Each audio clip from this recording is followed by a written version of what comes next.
Hi everyone, it's Arthur and now we continue our design talk.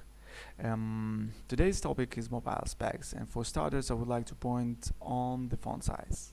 The minimum font size for the body text on a mobile device should be 16 pixels. This includes both phones and tablets, otherwise you may end up with ignoring the message. Next goes interactive element size. From desktops, we know that the smallest size of the element is 16 to 16 pixels. This is the dimension of the default cursor icon. Whereas in the mobile, you need to consider the minimum finger hit area, and this, according to most resources, will be 44 to 44 pixels. Heat map. For the first sight, it may seem that the layout of mobile UIs should follow the left, right, top to bottom rule, but both are true and false. If we take into consideration the eye movement map, it may have a diagonal shape pointing from top left to right bottom, but when it comes to clicks, something weird happens. The case is that when we hold a home with the one hand means that only our daily finger may click on the screen, so the heat map of clicks looks just the opposite. This is also applicable for tablets, but these are most likely held by two hands. You ask why you need this. This is because you will be able to place your call to action element properly. Try yourself.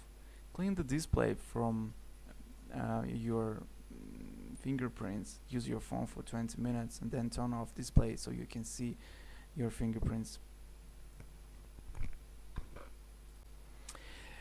Among others, forms have their own requirements. First of all, consider the previous points: heat map, font, and element size. These are the basics that will help you to build a usable form. Secondly, avoid multiple columns in forms. The best practice is to use one input on a single column. And don't forget to place a keyboard placeholder to test whether the visible area is enough for comfortable typing. What's about layouts in mobile design? It's quite easy though. I use Bootstrap 12 column grid for this and couldn't find a better solution so far. However, I strongly suggest to use a single text block on one column, exactly as in case with forms.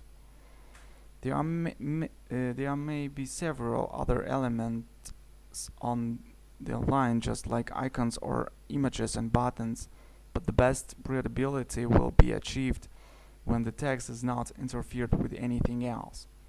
And it's also applicable to have more white space, or so-called air, on the canvas in order to let user clearly distinguish multiple sections.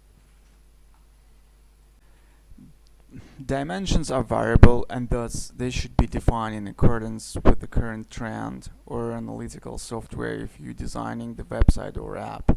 Ideally, as in the case with the desktop designs, you need to prepare your mockup for variety breakpoints. As a conclusion for this unit, my suggestion would be test before you send your job to a client or developer. One of my favorite tools is InVision app. It's very simple yet useful online service, allows to test user experience and other features.